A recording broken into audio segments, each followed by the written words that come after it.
Hi, Sai here. Today I'm bringing you a bit more of a spooky build. It's over in Forgotten Hollow, our favourite vampire lair. It's a fairly large house, but with the way all the rooms are kind of linked in, I don't know. I did multiple bedrooms upstairs, which to be honest I don't normally do. I normally make these really huge houses and then only one bedroom. Or there's like 4 bedrooms and 1 bathroom. I don't go for realism all the time. The roof situation, I'm negotiating with roofs lately. Let's just say that. And this one was, yeah, kind of experimental, I have to admit. But it kind of worked with the weird quirky little build. So there's a beautiful dining room in this house, and it's easily my favorite room in the entire house. It's gorgeous. It's got this kind of ornamental dining table that's infused with plants, which will make a lot more sense when you see it, but it's pretty awesome. It truly is. There was quite a bit of mess out the front garden, trying to sort that out. As I'm watching this back, it would have looked really good if I'd kept it white. I've been thinking that every time I've been watching the video, but it doesn't. The outside doesn't stay white for much longer.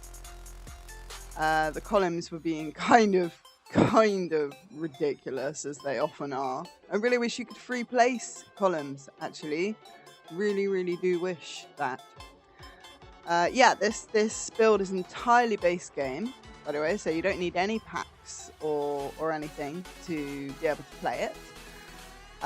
There's this really annoying Sims 4 glitch where I don't know if this is happening to other people, but I will set it to, filter only base game items.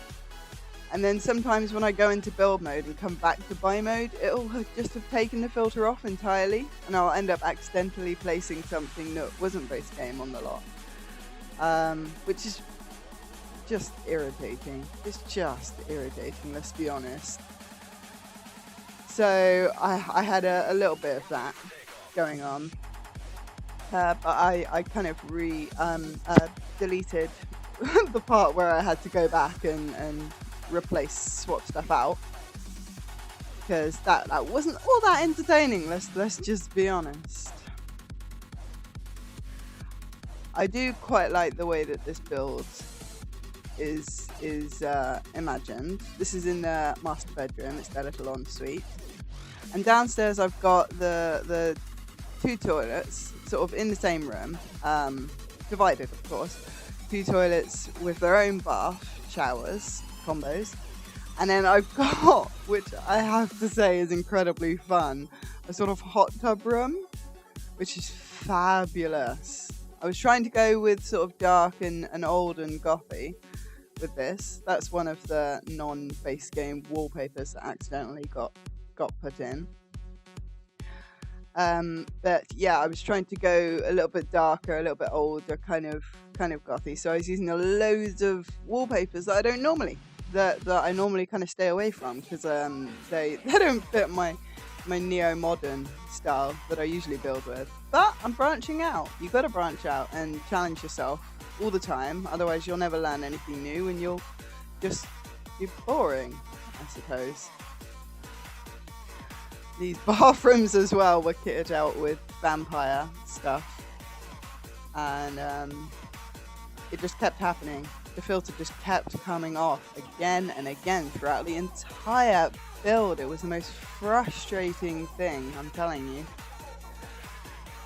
But I think I really only used move objects really quite minimally in this build, actually. Really minimally. I did use it though, so it'll come up because they had an update, so now it comes up with a little notice to tell you when move objects has been used in a build.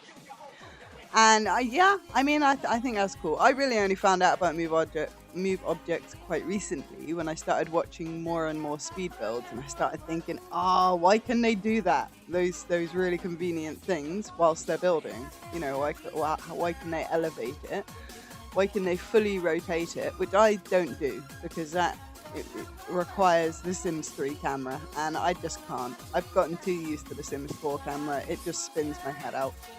Plus, I don't really need it, because if I want to go bird's eye, I just hit T.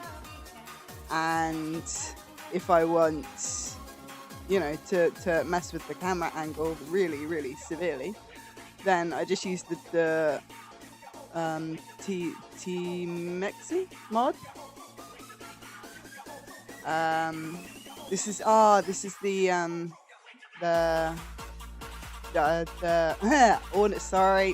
ornamental dining area that I was talking about before, and it's quite beautiful. And you can't really see it that much because it's quite dark when I was building it. Again, it didn't look dark when I was building it.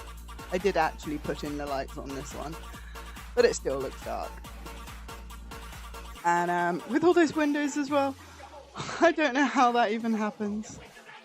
But yeah, the T-Mex mod that I'm talking about is I think it's the Better Build By one.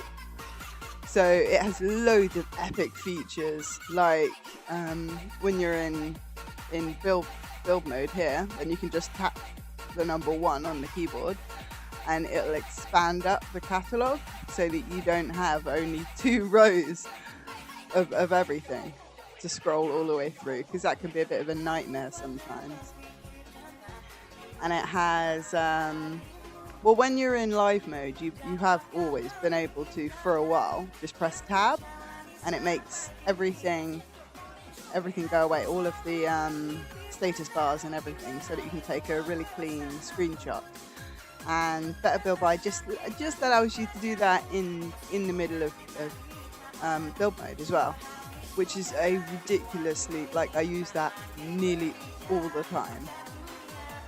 So that's quite a big one. It also has some really useful filters for Build By, things like debug and live edit, so that you don't have to remember cheats. I don't remember very many cheats at all. I have Tool as well, but I struggle to use it sometimes.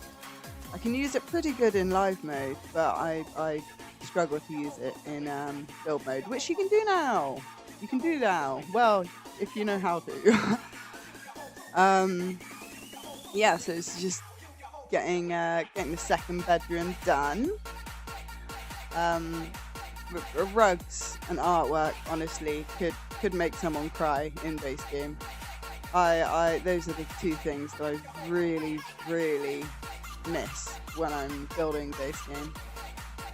This is the little ensuite for the master bedroom, and it's quite beautiful, this room, actually. I like how this turned out in the end. And it's all a little gothy. And this chest set, right, has some of those new swatches, and they didn't work. They didn't work at all. They didn't do anything when I was selecting them. So those are I can report some broken brand new swatches that EA put in, which was quite disappointing, because one of them was all black and red, and that would have gone with that room so well. And it looked beautiful in the little thumbnail. That's still my favourite part, taking off all the lights. I don't know why it pleases me so much. But I thought I'd get some kind of dingy lighting, because, you know, vampire house and everything. One of my favourite weird little parts is that I've got mirrors along the wall in the hallway downstairs, so that the vampires can tell, you know, whether their friends are true vampires, or, you know, they just watched Vampire Diaries once and they're just trying to blag their way into the house. So they can check the mirrors in the hallway. As always, got to put all the lights on the outside. I do love that part very, very much. I just want it to look nice at night as well. I do. And it's a vampire house, so it has to look a little edgy at night. And oh god, no, I got a bit experimental with this bit.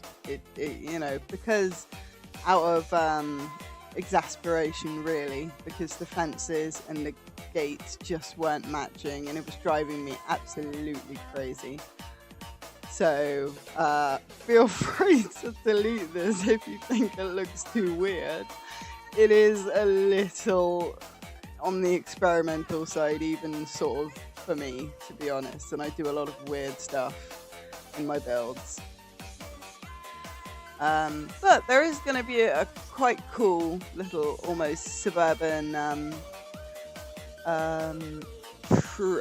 one of those sort of iron fenced in trees on a block behind there, which is like in because it's going to make it look like a little bit more like a courtyard, which is I imagine all old houses have. And we're nearly done for the screenshot, so thank you for listening. Hope you like, and yeah, have fun. Bye.